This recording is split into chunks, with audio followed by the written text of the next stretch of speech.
The radio static cut through the silence like a knife. 3 sharp bursts, followed by nothing. I pressed my earpiece deeper, straining to catch any fragment of Bravo Team's transmission, but all I got was the empty hiss of dead air. That was the moment I knew we were walking into something that would change everything we thought we understood about warfare. The briefing had been routine enough. Intelligence suggested a high-value Taliban commander was using a network of caves in the Spin Boldak region, roughly 15 clicks southwest of Kandahar airfield. Our unit, Charlie Company's recon platoon, had been tasked with a standard night reconnaissance mission to confirm the location and assess enemy strength before a larger operation could be green-lit. What made this different was the local intel. Our Afghan interpreter, Mahmoud, had pulled me aside after the mission brief, his weathered face creased with worry lines deeper than usual. "Sergeant Mitchell," he'd whispered, glancing around to make sure we weren't overheard. "The villages near those caves, they have been empty for 3 weeks now. The people, they speak of something that hunts in the darkness, something that is not Taliban, not American, not human." I dismissed it as local superstition at the time. After 18 months in country, you learned to filter the signal from the noise when it came to local stories. But now, crouched behind a rocky outcropping with my rifle scope trained on the cave entrance 200 meters below, that conversation felt a lot more relevant. The mission had started standard. 4-man team. Myself as team leader, Corporal Davis on point, Specialist Rodriguez with the radio, and Private First Class Chen covering our 6. We'd inserted via helicopter at 2200 hours, landed in a dried riverbed 3 clicks from the target area, and moved overwatch positions throughout the night. The first sign something was wrong came at 0130 hours. Rodriguez had been monitoring enemy frequencies when he picked up what sounded like screaming on one of the Taliban's known channels. Not the screaming of someone under fire. I'd heard plenty of that. This was different. Raw terror mixed with something that made the hair on my arms stand up. "Could be psychological warfare," Davis had suggested, adjusting his night vision goggles. "Maybe they're torturing prisoners." But Rodriguez shook his head, fine-tuning the radio. "Negative, Sergeant. This isn't coming from their usual positions. Signals originating from somewhere north of our location, maybe 2 clicks out." That's when we lost contact with Bravo Team. They'd been positioned on the northern ridge, providing overwatch for our approach route. Staff Sergeant Morrison was a 15-year veteran who'd never missed a scheduled check-in, but when 0200 hours rolled around, their radio went silent. Not powered down, not damaged, just empty. I made the call to continue the mission. We had a job to do, and for all we knew, Bravo was maintaining radio silence for operational reasons. But as we moved closer to the cave complex, the landscape itself seemed to change around us. The temperature dropped first. Afghanistan in October could get cold at night, but this was different. A bone-deep chill that seemed to leach warmth from your core, despite the physical exertion of moving through rocky terrain. Rodriguez noticed it too, his breath coming out in visible puffs that shouldn't have been possible given the ambient temperature readings on our equipment. Then came the tracks. Chen spotted them first, pressed into soft sand between 2 boulders about 50 meters from the cave entrance. At first glance, they looked almost human, bipedal, roughly the right size. But the spacing was wrong, too wide for normal stride length, and when I knelt down with my red-filtered flashlight for a closer look, I felt my blood run cold. The impressions were deep, deeper than they should have been for something moving on 2 legs. But what really bothered me were the claw marks. Long, parallel grooves extending from what would have been the toes, scoring the hard-packed earth like it was soft clay. "Could be some kind of local wildlife," Rodriguez whispered, but his voice lacked conviction. Maybe a large cat or... "Cats don't walk upright," Davis cut him off, scanning the surrounding rocks with his rifle. "And they sure as hell don't leave tracks this size." I was photographing the prints with my tactical camera when the first howl echoed across the valley. It started low, almost subsonic, a sound you felt in your chest before your ears registered it. Then it climbed in pitch, becoming something between a wolf's howl and a human scream, lasting nearly 10 seconds before cutting off abruptly. The silence that followed was somehow worse than the sound itself. "Contact north!" Chen hissed, dropping to one knee and bringing his M4 to bear on the ridgeline where Bravo team should have been positioned. But as we watched through our scopes, nothing moved on that ridge. No muzzle flashes, no movement, no signs of life at all. The howl had come from somewhere beyond it, somewhere in the deep desert darkness. That's when I noticed our equipment starting to malfunction. Rodriguez's radio began cycling through frequencies on its own, producing bursts of static mixed with what sounded like voices speaking in languages I didn't recognize. My GPS unit showed our location jumping randomly across the display, placing us everywhere from downtown Kandahar to coordinates that didn't exist on any map. "Sergeant," Davis called softly, "you need to see this." He was pointing at the cave entrance, and what I saw there made every instinct I'd developed in 3 combat deployments scream at me to abort the mission. The cave mouth was roughly 12 feet high and 8 feet wide, carved into the limestone face of a low cliff. What had looked like natural shadows from our distant observation post were revealed, up close, to be something else entirely. The rock around the entrance wasn't weathered by time and wind. It was scored with the same claw marks we'd found in the tracks, only these were massive, gouged deep into solid stone. But that wasn't what made Davis call me over. There were bones scattered around the cave entrance, lots of them. Some were obviously animal, goats, sheep, maybe a few wild dogs. Others were harder to identify, white and sun-bleached, arranged in patterns that seemed almost ritualistic. And there, half buried in the sand near the cave mouth, I spotted something that made my stomach drop. A piece of military equipment. American military equipment. I approached carefully, motioning for the team to maintain overwatch positions.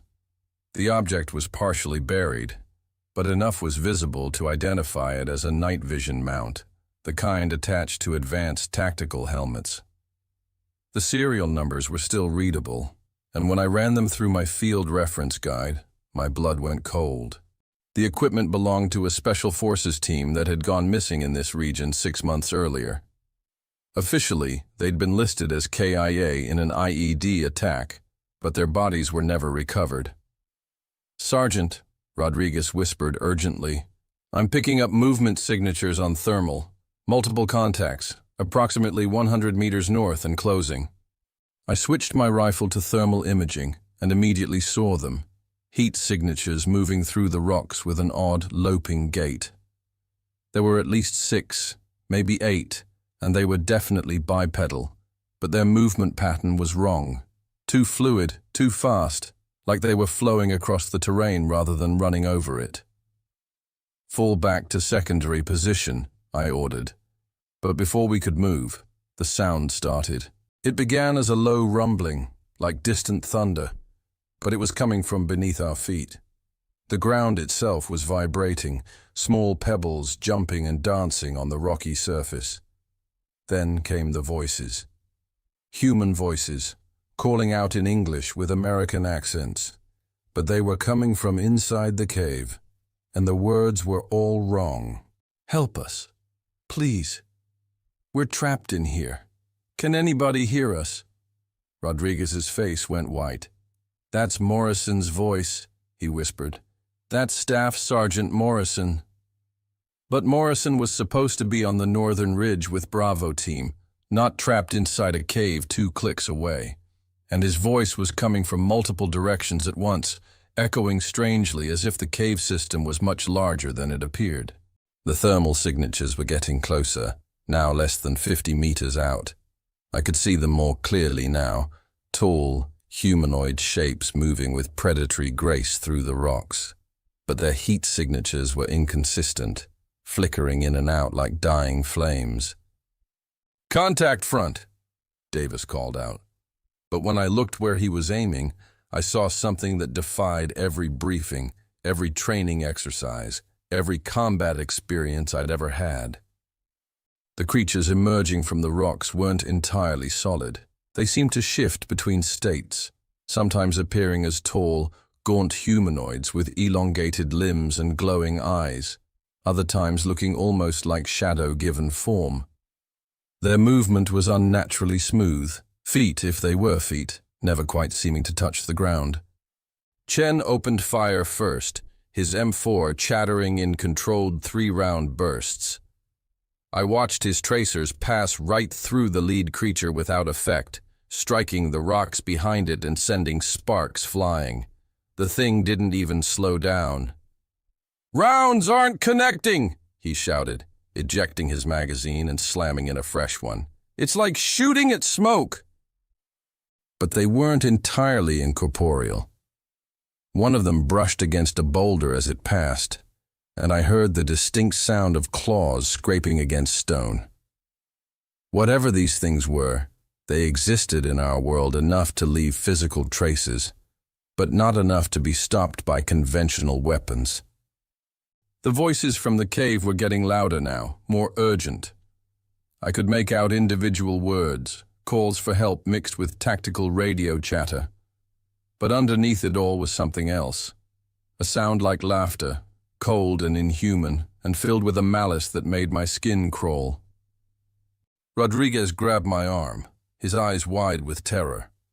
"Sergeant, my radio's picking up our own transmissions, from 3 hours ago. It's playing back our insertion, our movement to target, like something's been recording us."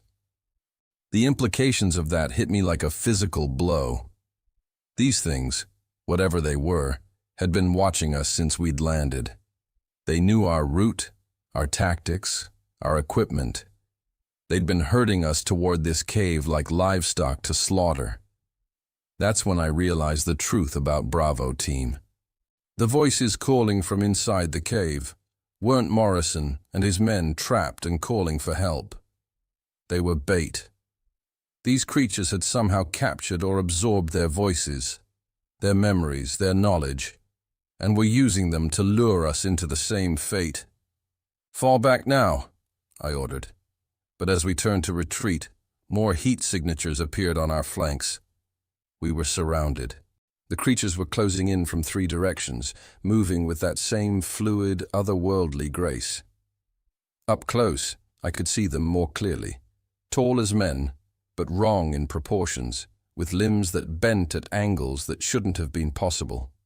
Their faces were the worst part, human enough to be recognizable but distorted, as if someone had tried to recreate human features from a half-remembered description. And their eyes held intelligence. Cold, calculating, predatory intelligence that had been watching and learning and planning for far longer than we'd been in this valley. Davis fired a full magazine at the nearest one, his rounds passing harmlessly through its form.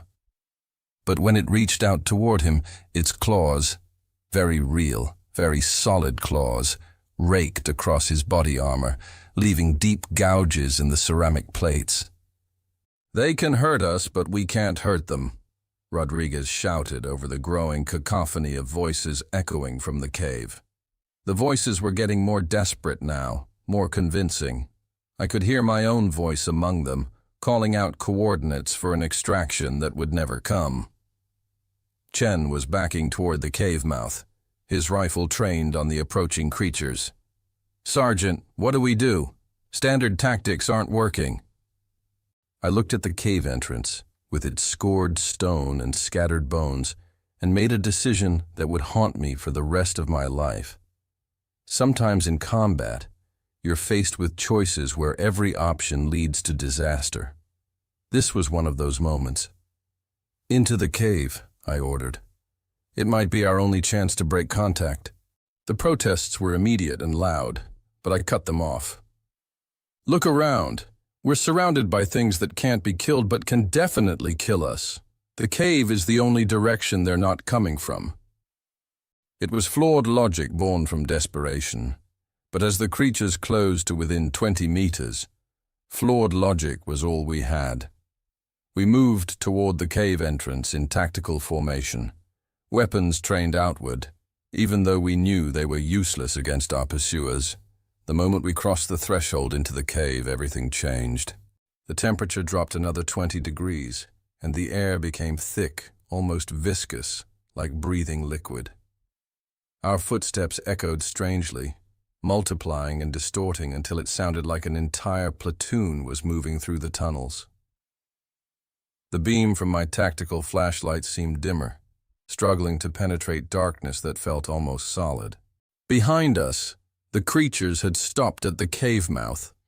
They weren't following us in, which should have been reassuring, but somehow made everything worse. It meant they didn't need to chase us anymore. It meant we'd gone exactly where they wanted us to go. The cave system was vast, far larger than our external reconnaissance had suggested.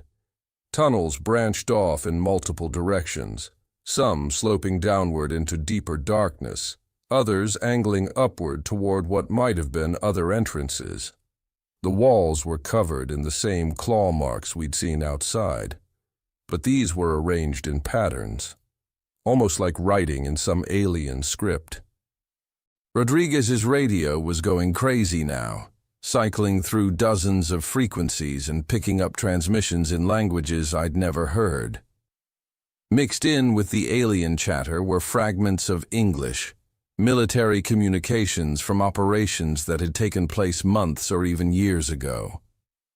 I heard pilots calling in airstrikes on coordinates that didn't match any maps, infantry units reporting casualties from enemies that didn't exist, commanders issuing orders for missions that had never been authorized. "It's like the cave is some kind of recording device," Rodriguez whispered, his voice echoing strangely in the confined space. "Everything that happens in this region, it's all being stored somehow." We moved deeper into the cave system, following the main tunnel because staying put seemed worse than moving forward. The voices were all around us now, not just from Rodriguez's radio, but emanating from the walls themselves. Some were in English, others in languages I recognized as Arabic, Pashto, Russian, even what sounded like Vietnamese. How many military units had stumbled into this place over the years? How many soldiers from how many armies had walked these same tunnels, never to be seen again? Davis stopped suddenly, his flashlight beam fixed on something ahead. "Contact front," he called softly, but his voice lacked the urgency of enemy contact.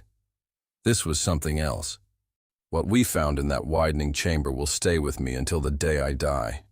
Bodies. Dozens of them, maybe hundreds, arranged in neat rows like they were sleeping. But they weren't decomposed. They looked fresh, preserved somehow in the cave's unnatural atmosphere. American soldiers, Russian Spetsnaz, British SAS, Afghan Mujahideen, Taliban fighters, uniforms from different conflicts spanning decades, all mixed together in this underground graveyard. But they weren't dead. Not exactly. As our lights played across their faces, I saw eyes tracking our movement, mouths opening and closing in silent words, fingers twitching as if trying to reach for weapons that were no longer there. They were aware, conscious, but trapped somehow in bodies that no longer fully belonged to them. Chen was backing away, his rifle shaking in his hands. "What is this place? What happened to them?" Before I could answer, Rodriguez grabbed my arm. His radio had locked onto a clear signal, and through the static came a voice I recognized. Staff Sergeant Morrison, clear as if he were standing next to us. "Charlie team, this is Bravo Leader. We have eyes on the target. Initiating final approach. But Morrison's body was 20 feet away, lying among the other preserved soldiers, his eyes staring directly at us with an expression of desperate warning. The voice continued. Something's wrong here, Mitchell. The caves. They're not what they seem.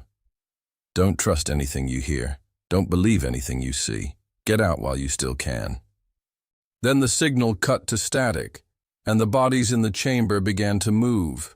They rose slowly, joints creaking like old hinges, movements jerky and unnatural. But their eyes held awareness, personality, the essence of who they'd been in life. They were trying to warn us, trying to communicate, but their voices came out as the same inhuman howls we'd heard in the valley. That's when I understood the true horror of our situation. These creatures we'd encountered outside. They weren't some unknown species or supernatural entities. They were the collected essence of everyone who'd ever died in this place. Their memories and experiences absorbed and twisted into something hungry and predatory. The cave wasn't just a recording device. It was a feeding ground. And we had walked directly into its maw. The preserved soldiers were reaching toward us now, not with aggression, but with desperate pleading.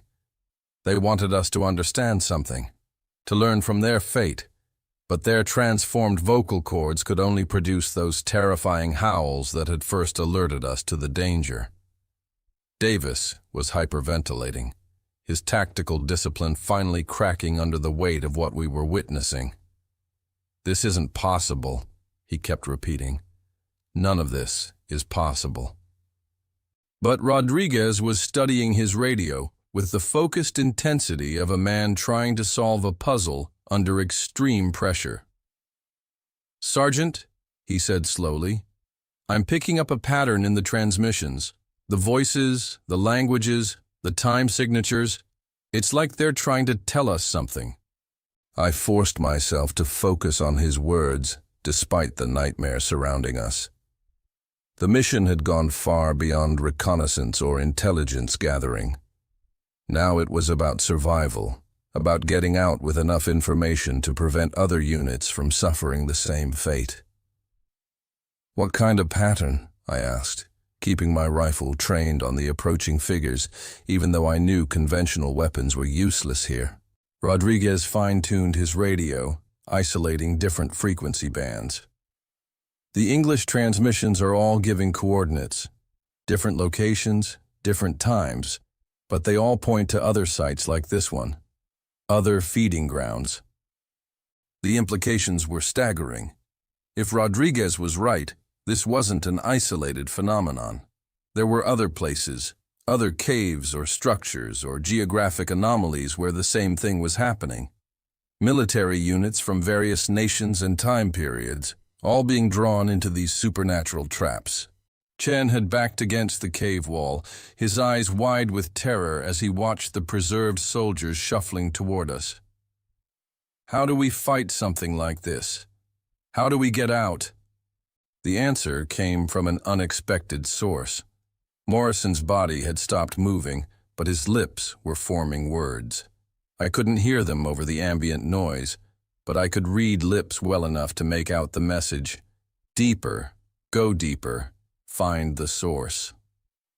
It went against every tactical instinct I'd ever developed, but Morrison had been a solid soldier and team leader.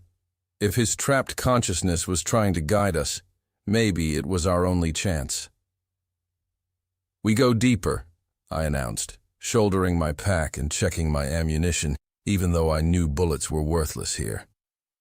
"Stay together, watch each other's backs, and whatever happens, don't get separated."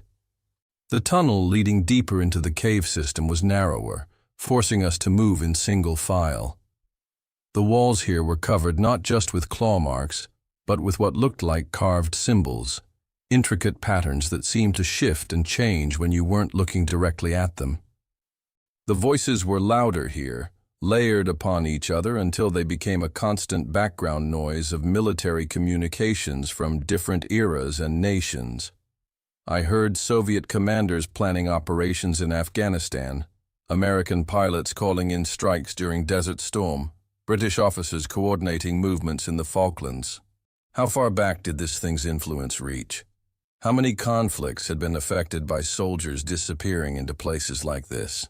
The tunnel opened into another chamber. This one smaller, but dominated by something that defied explanation. In the center of the space was what looked like a pool of liquid darkness, perfectly circular, and so black it seemed to absorb light rather than reflect it. The surface didn't move like water. It was perfectly still, like looking into a hole cut through reality itself. Rodriguez's radio was screaming now, every frequency active simultaneously, voices overlapping in dozens of languages. But there was a pattern, a rhythm to the chaos that suggested intelligence behind it. "It's trying to communicate," he said, his voice barely audible over the cacophony. "All these voices, all these memories, they're part of something larger. Something that's been here much longer than humans have been fighting wars." The dark pool began to change, its surface rippling despite the absence of any disturbance. Images formed in the liquid darkness, military operations from throughout history, soldiers from different eras and nations, all ending the same way. Units going missing, investigations finding nothing, the cycle repeating endlessly. But there was something else in the images, something that connected all these incidents across time and geography. In each case, before the disappearances began, there had been reports of archaeological discoveries, ancient ruins, buried artifacts, sites that predated known civilization. "It's not random," I realized aloud. "These feeding grounds aren't natural phenomena. They're built on something older, something that was here before humans started making war."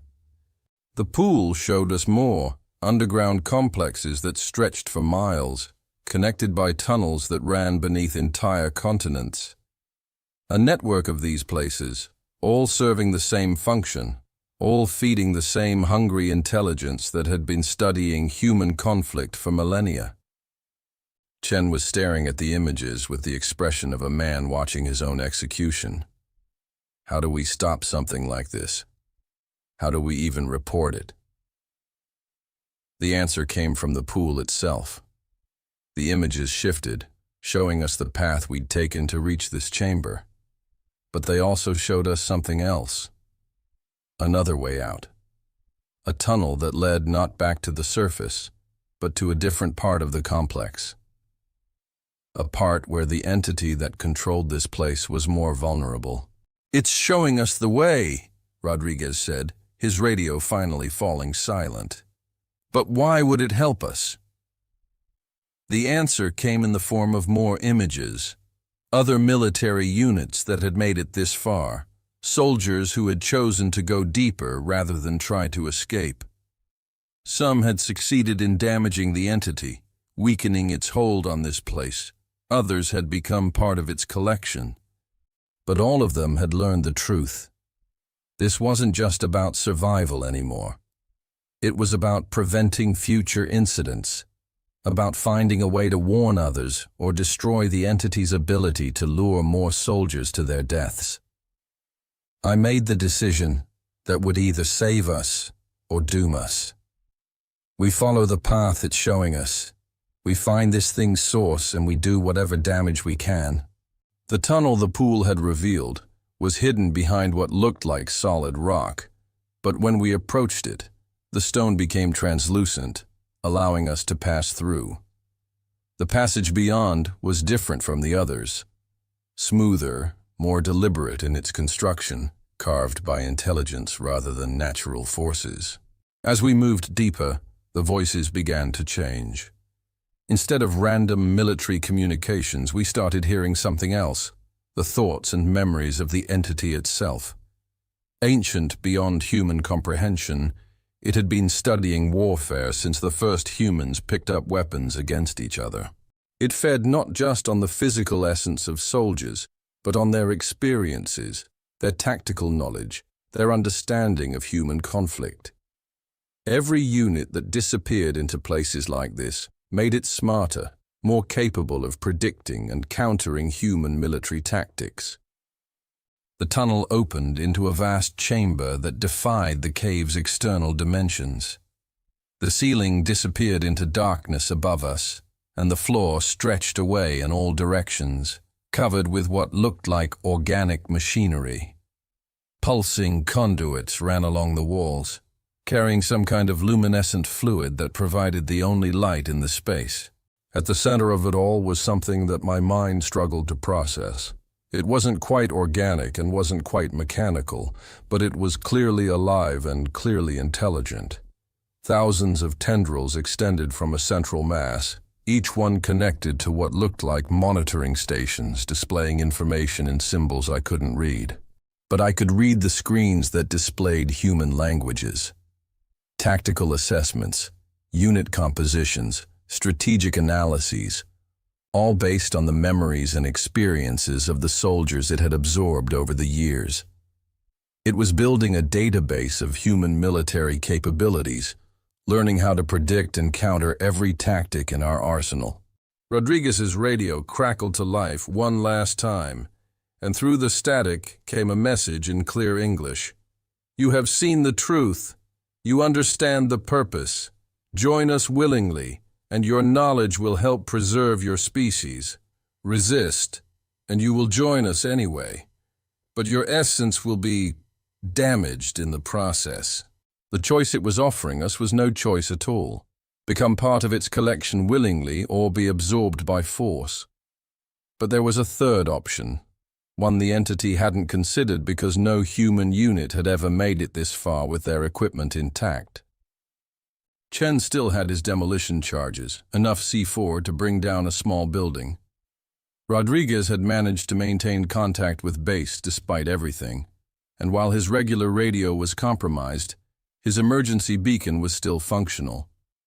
Davis had a targeting laser that could guide precision strikes if anyone was listening, and I had something the entity couldn't absorb or counter: pure human stubbornness, and the absolute refusal to let this thing continue feeding on my brothers in arms. The entity sensed our intentions as soon as we began to act. The tendrils writhed with increased activity, and the organic machinery began pulsing faster. Alarms that sounded like screaming voices echoed through the chamber as it realized these particular prey animals were fighting back. Chen was already placing charges on what looked like critical junction points in the alien machinery. Rodriguez had activated his beacon and was calling for immediate air support on every frequency his radio could access. Davis was painting targets with his laser, hoping someone topside was monitoring for targeting information. The entity retaliated by flooding our minds with the absorbed memories of every soldier who had died in this place. Suddenly I was experiencing a dozen different firefights simultaneously, feeling the pain and terror of men who had died years or decades ago. The psychological assault was designed to overwhelm us, to break our will to resist. They came through passages I hadn't seen, flowing like liquid shadow across the organic floor. But here, in the heart of their master's domain, they were fully solid, fully real, and fully capable of tearing us apart with claws that could score solid stone. The first wave hit us as Chen was arming the last of his charges. Davis opened fire with armor-piercing rounds, and this time they had effect. The creatures screamed as the bullets tore through their forms, but for every one that fell, 2 more took its place. Rodriguez was still calling for air support, but the entity was jamming all frequencies except its own. The only message getting through was the beacon's automated distress signal, broadcasting our GPS coordinates on a frequency that penetrated all interference. I found myself back to back with Chen, emptying magazine after magazine into the approaching horde. The creatures were learning from each engagement, adapting their tactics in real time based on the absorbed memories of human soldiers. They began using cover, coordinating their attacks, employing battlefield tactics against us. "Charges are set," Chen shouted over the gunfire. 30 seconds.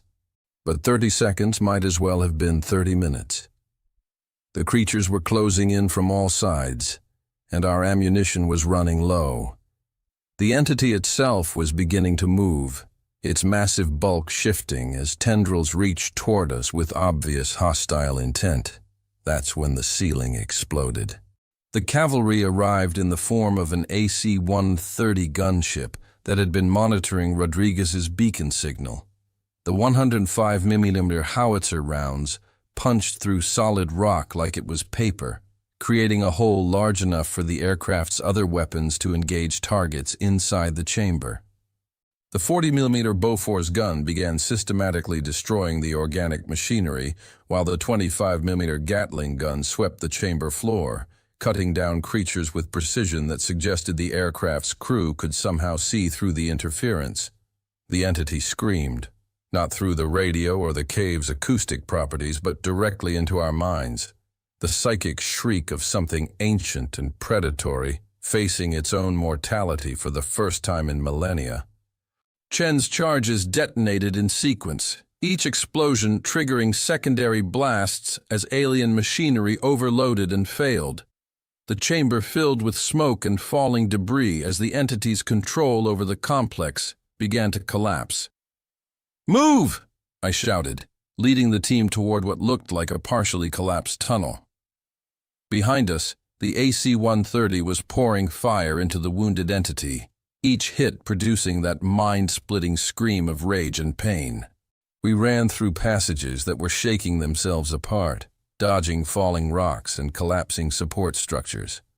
The voices that had filled the cave system were fading, replaced by something that might have been the death rattle of something impossibly old.